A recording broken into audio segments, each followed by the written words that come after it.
Notre Dieu est redoutable. Nous rendons grâce à Dieu, bien-aimé. Alléluia. Bonjour, bonjour.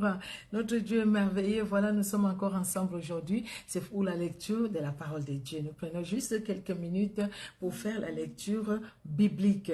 Alors, bien-aimé, ce que je vais faire, je vais partager la vidéo. Je vais partager un peu. Et nous allons prier. Et après, nous allons commencer ces moments de prière, le moment de la lecture biblique. Voilà, je vais juste baisser le volume. Je vais partager vraiment dans quelques groupes, hein, tout simplement. Et après, nous allons commencer ces moments. Nous allons lire la parole de Dieu ensemble. Notre Dieu est bon. Il est redoutable, il est merveilleux.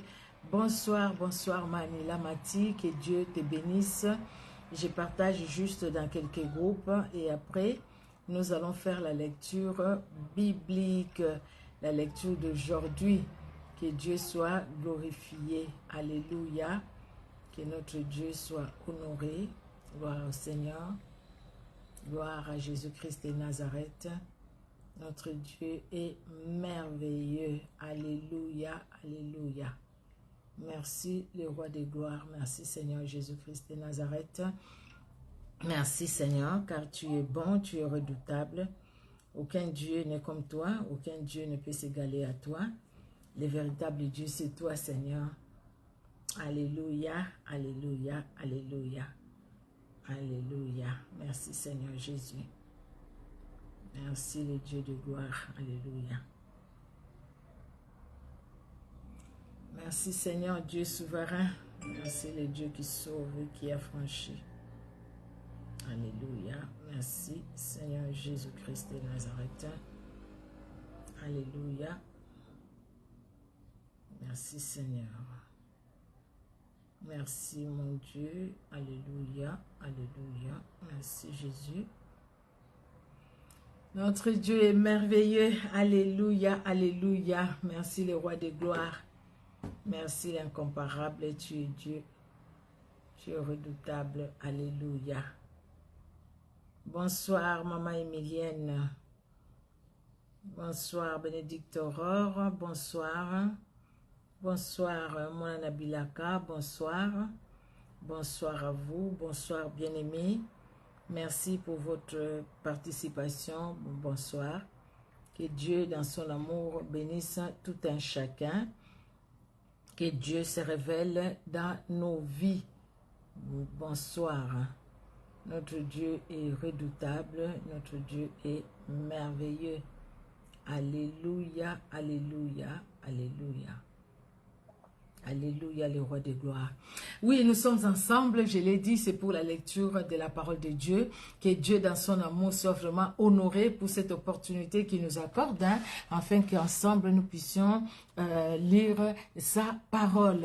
Que Dieu bénisse tout un chacun bien-aimé. C'est une joie pour nous, c'est vraiment une grande joie que nous soyons ensemble. Nous allons prier et nous allons prendre nos Bibles, nous allons prendre tous les supports que nous avons. Il y a la Bible, nous allons déjà les préparer pendant que nous prions et ensemble nous allons ouvrir les Saintes Écritures et nous allons faire la lecture biblique. Nous allons prier. Éternel Dieu notre roi, merci et merci encore pour ta fidélité. Oui, tu es fidèle dans ton amour, tu es fidèle Seigneur dans ta bonté. Chaque matin, tu renouvelles ta bonté, ta grâce, elle est là, elle nous accompagne. Maintenant Seigneur, le fait d'être là, c'est ta grâce. C'est ta grâce Seigneur pour écouter ta parole, pour lire la Bible, c'est ta grâce. Pour te prier, c'est ta grâce, éternel Dieu souverain. Merci et merci encore parce que tu es vivant et tu es présent dans nos vies. Merci de bénir ces moments par le Saint-Esprit. Et cher Saint-Esprit, règne à maître. Lave-nous par le sang qui a coulé à la croix de Golgotha et que le Saint-Esprit se révèle puissamment, se révèle dans nos cœurs afin que nous puissions comprendre et saisir ta parole. Même pas tout, Seigneur, mais permets que chacun de nous, même ceux qui vont suivre en différé, sur Facebook, sur YouTube, que chacun puisse comprendre même un seul verset éternel, un message de ta part. Au nom de Jésus-Christ que nous avons prié. Amen. Amen, amen, amen. Alors, nous sommes le 8 mai. Alors, nous allons lire Nombre 16, Ésaïe 6, les psaumes 106, de 1 à 12, Proverbe 14, de 30 à 31. Alors, nous allons commencer par Nombre 16. Nombre, chapitre 16. Voilà, je regarde, il y a 50 versets. Nous allons lire Nombre, chapitre 16. Corée, fils d'Égypte-Char, fils de Kéat, fils de Lévi, se révolta avec Dathan, et Abiram, fils d'Eliab, et On, fils de Pélet, tous trois fils de Ruben. Je reprends les premiers versets. Corée, fils d'Égypte-Char, fils de Kéat, fils de Lévi, se révolta avec Dathan, et Abiram, fils d'Eliab, et On, fils de Pélet, tous trois fils de Ruben. Ils se soulevèrent contre Moïse avec 250 hommes des enfants d'Israël, 250 hommes des enfants d'Israël, des principaux de l'assemblée, de ceux que l'on convoquait à l'assemblée et qui étaient des gens de renom. Ils s'assemblaient contre Moïse et Aaron et leur dirent, ça n'est assez, car toute l'assemblée, tous sont saints, et l'Éternel est au milieu d'eux. Pourquoi vous élevez-vous au-dessus de l'assemblée de l'Éternel? Quand Moïse eut entendu cela, il tomba sur son visage. Il parla à Corée et à toute sa troupe en disant, demain, l'Éternel fera connaître qui est à lui et qui est saint, et il les fera approcher de lui. Il fera approcher de lui celui qu'il choisira. Faites ceci, prenez des brasiers, Corée et toute sa troupe. Demain, mettez-y du feu et posez-y du parfum devant l'Éternel. Celui que l'Éternel choisira, c'est celui-là qui sera saint. Ça n'est assez, enfants de Lévi. Moïse dit à Corée, écoutez donc, enfants de Lévi, est-ce trop peu pour vous que le Dieu d'Israël vous ait choisi dans l'assemblée d'Israël en vous faisant approcher de lui, afin que vous soyez employés au service du tabernacle de l'Éternel et que vous vous présentiez devant l'assemblée pour les servir. Il vous a fait approcher de lui, toi et tous tes frères, les enfants de Lévi, et vous voulez encore les sacerdoces. C'est à cause de cela que toi et toute ta troupe, vous vous assemblez contre l'Éternel. Car qui est Aaron pour que vous murmuriez contre lui? Moïse envoya appeler Dathan et Abiram, fils d'Eliab, mais ils dirent, nous ne monterons pas. N'est-ce pas assez que tu nous aies fait sortir d'un pays où coule le lait et le miel pour nous faire mourir au désert sans que tu continues à dominer sur nous? Et ce n'est pas dans un pays où coule le lait et le miel que tu nous as menés. Ce ne sont pas des champs et des vignes que tu nous as donnés en possession. Penses-tu crever les yeux de ces gens? Nous ne monterons pas. Moïse fut très irrité. Et il dit à l'Éternel, n'aie point égard à leur offrande, je ne leur ai pas même pris un âne, et je n'ai fait de mal à aucun d'eux. Le verset 16.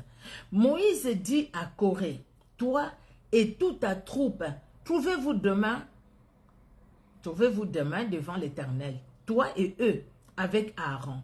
Prenez chacun votre brasier, mettez-y du parfum, et présentez devant l'Éternel chacun votre brasier, et il y aura 250 brasiers. Toi et Aaron, vous prendrez aussi chacun votre brasier. Ils prirent chacun leur brasier, ils mirent du feu et ils posèrent du parfum, et ils s'étèrent à l'entrée de la tente d'assignation avec Moïse et Aaron. Et Corée convoqua toute l'assemblée contre Moïse et Aaron à l'entrée de la tente d'assignation. Alors la gloire de l'Éternel apparut à toute l'assemblée. Et l'Éternel parla à Moïse et à Aaron et dit, « Séparez-vous du milieu de cette assemblée, je les consumerai en un seul instant. » Ils tombèrent sur leur visage, le verset 22. Ils tombèrent sur leur visage et dirent, « Ô Dieu, Dieu des esprits, de toute chair, un seul homme a péché, et tu t'irriterais contre toute l'assemblée. » L'Éternel parla à Moïse et dit, « Parle à l'assemblée et dit, retirez-vous de toutes parts, loin de la demeure de Corée, de Dathan et d'Abiram. » Moïse s'éleva et alla vers Dathan et Abiram, et les anciens d'Israël les suivirent. Il parla à l'assemblée et dit, Éloignez-vous des tentes de ces méchants hommes et ne touchez à rien de ce qui leur appartient, de peur que vous ne périssiez en même temps qu'ils seront punis pour tous leurs péchés. Ils se retirèrent de toutes parts, loin de la demeure de Coré, de Dathan et d'Abiram. Dathan et Abiram sortirent et se tinrent à l'entrée de leur tente, avec leurs femmes, leurs fils et leurs petits-enfants. Moïse dit, « À ceci vous connaîtrez que l'Éternel m'a envoyé pour faire toutes ces choses et que je n'agis pas de moi-même. Si ces gens meurent, comme tous les hommes meurent, s'ils subissent les sorts qu'on met à tous les hommes, ce n'est pas l'Éternel qui m'a envoyé. Mais si l'Éternel fait une chose inouïe, si la terre ouvre sa bouche pour les engloutir avec tout ce qui leur appartient et qu'ils descendent vivants dans les séjours de mort, vous saurez alors que ces gens ont méprisé l'Éternel. » Comme il achevait de prononcer toutes ces paroles, la terre qui était sous eux s'est fendue. Mon Dieu, on n'essaie pas d'imaginer. Oh mon Jésus. La terre ouvrit la bouche et les engloutit, eux et leurs maisons, avec tous les gens de Corée et tous leurs biens. Ils descendirent vivants dans les séjours de mort, eux et tout ce qui leur appartenait. La terre les recouvrit et ils disparurent au milieu de l'assemblée. Mon Dieu, ces jours-là, c'était horrible. Hein? Et il disparut au milieu de l'assemblée. 34. Tout Israël qui était autour d'eux s'enfuit à leur cri, car ils disaient, fuyons de peur que la terre ne nous engloutisse. Un feu sortit d'auprès de l'Éternel et consuma les 250 hommes qui offraient les parfums. L'Éternel parla à Moïse et dit, dis à Éléazar, fils du sacrificateur Aaron, de retirer de l'incendie des brasiers et d'en répandre au loin le feu, car ils sont sanctifiés.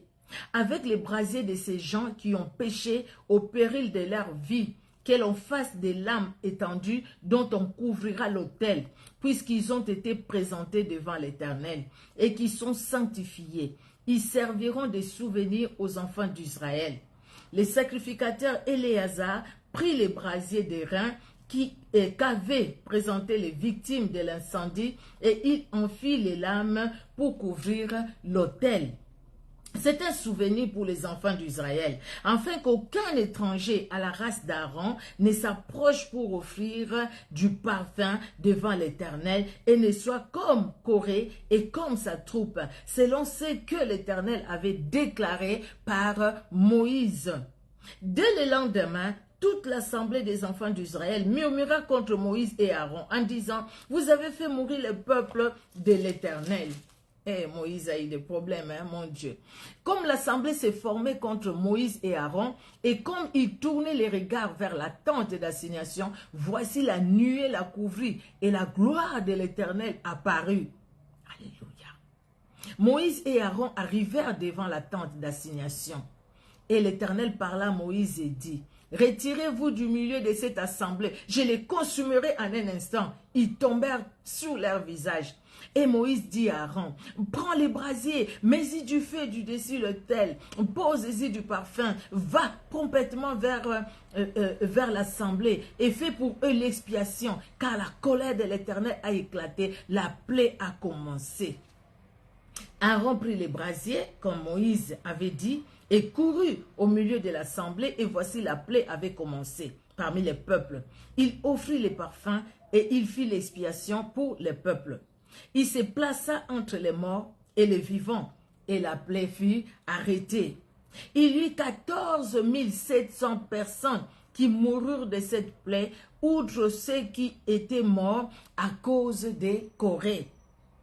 Aaron retourna auprès de Moïse, et à l'entrée de la tente d'assignation, la plaie était arrêtée.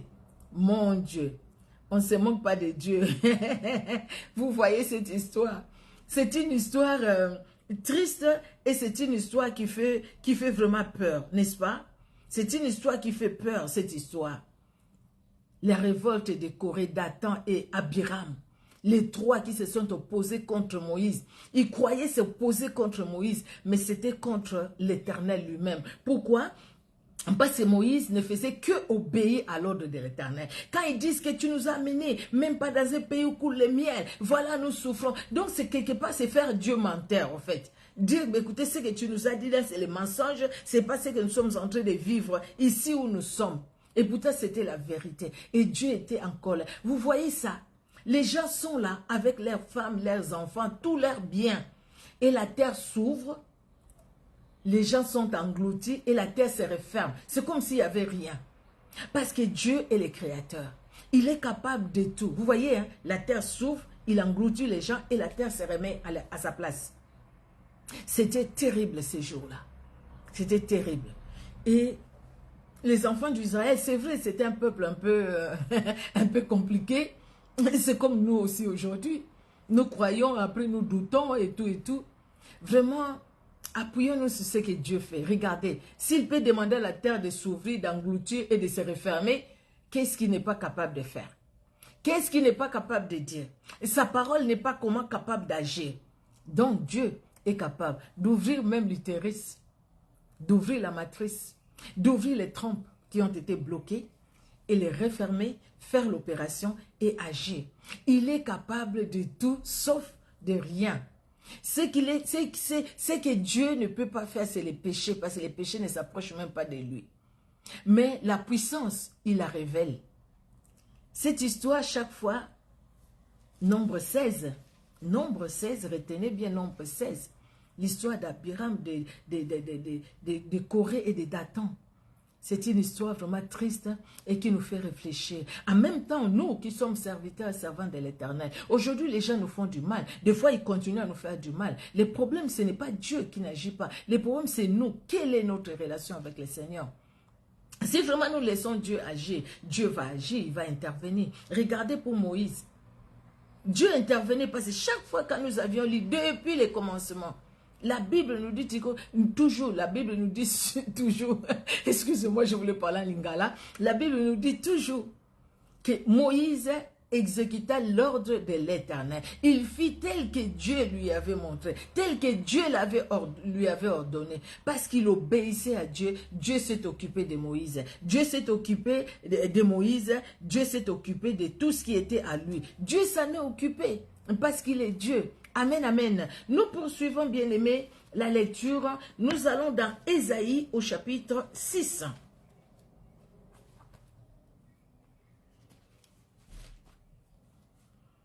Alors, Ésaïe chapitre 6.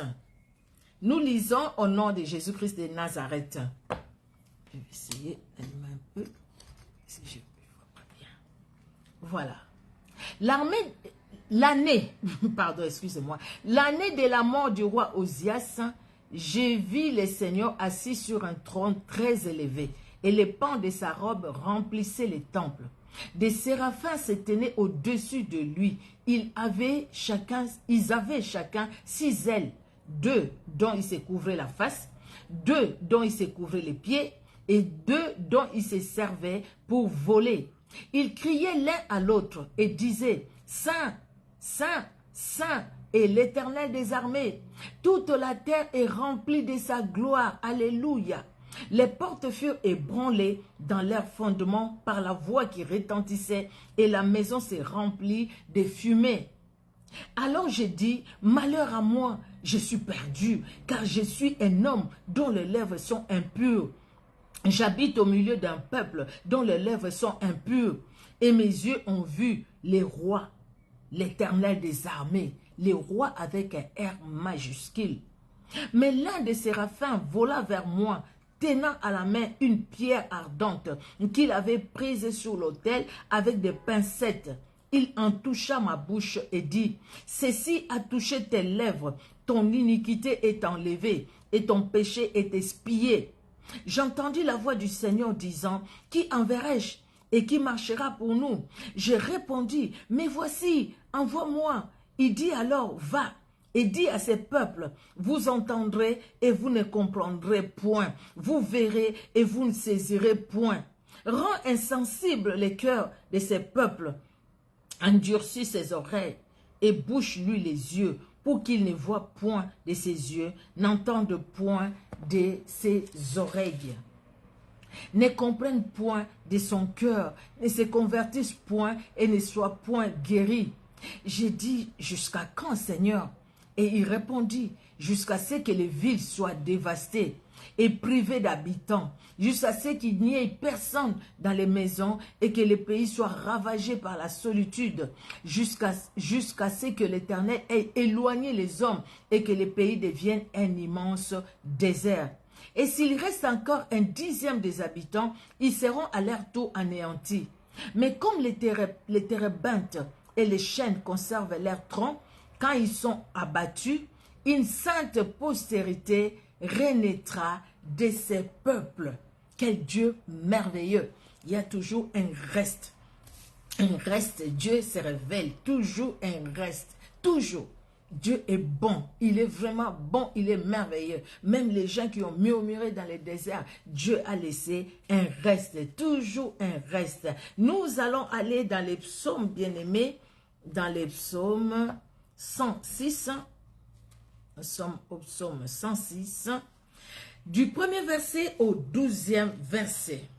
Nous lisons au nom de Jésus-Christ de Nazareth.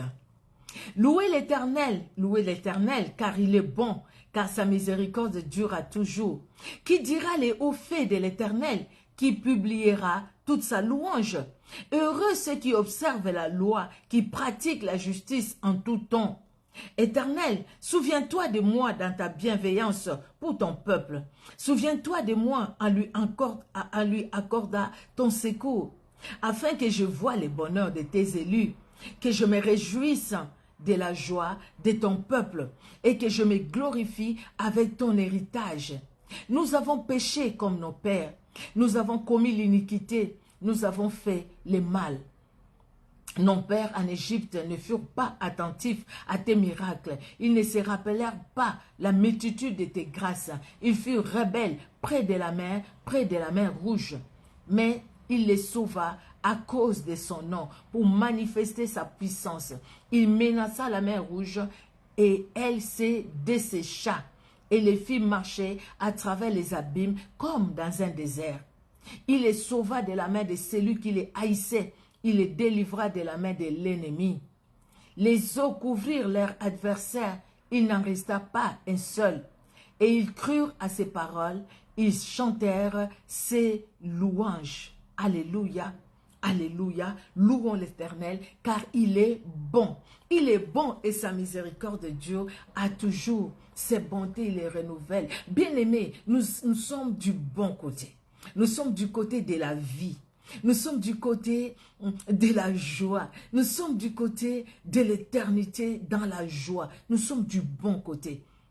Avec Jésus-Christ de Nazareth. Voilà les enfants d'Israël qui murmuraient. Dieu s'est étendu. Dieu a étendu sa main. Dieu les a sauvés. Comme aujourd'hui, Dieu nous sauve. Même quand nous sommes devant une grande difficulté comme la mer Rouge, nous ne voyons pas la solution autour de nous, au-devant de nous, derrière nous. Mais Jésus-Christ vient toujours à notre secours. Oui, il est le secours qui ne manque jamais dans la détresse.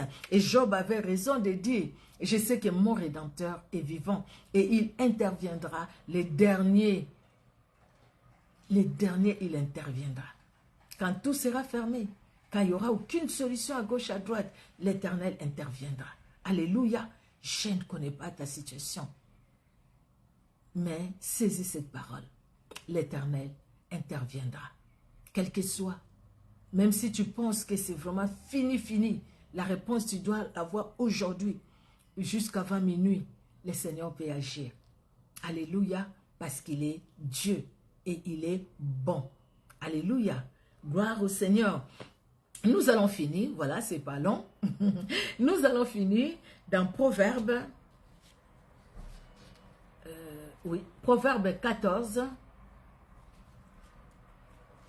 Proverbe 14, excusez-moi.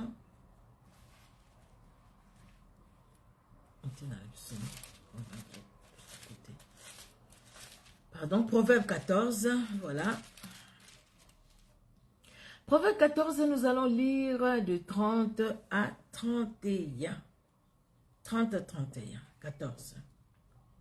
Un cœur calme est la vie du corps, mais l'envie est la carie des os.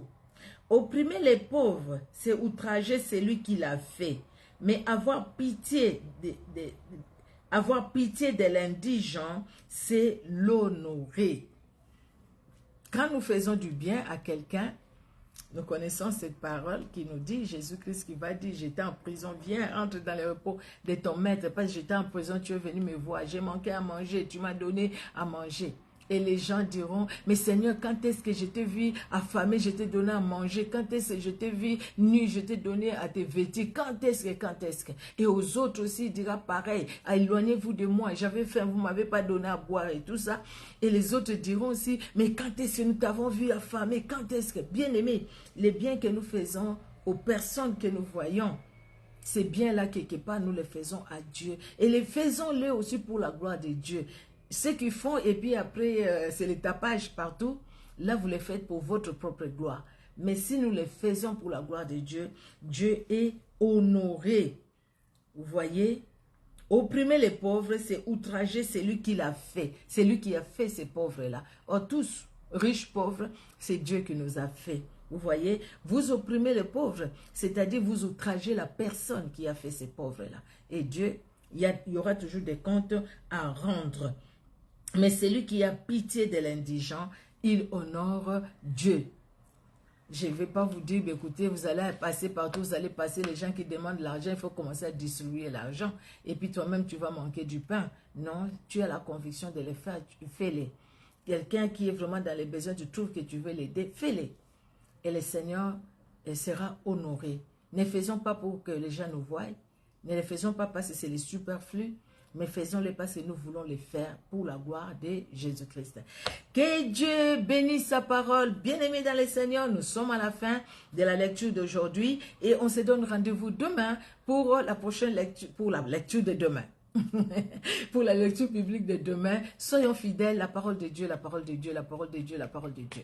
Sans la parole de Dieu, il n'y a pas de croissance spirituelle. Sans la parole de Dieu, l'ennemi nous aura facilement. Sans la parole de Dieu, nous allons tomber dans les pièges du diable. Sans la parole de Dieu, le diable va venir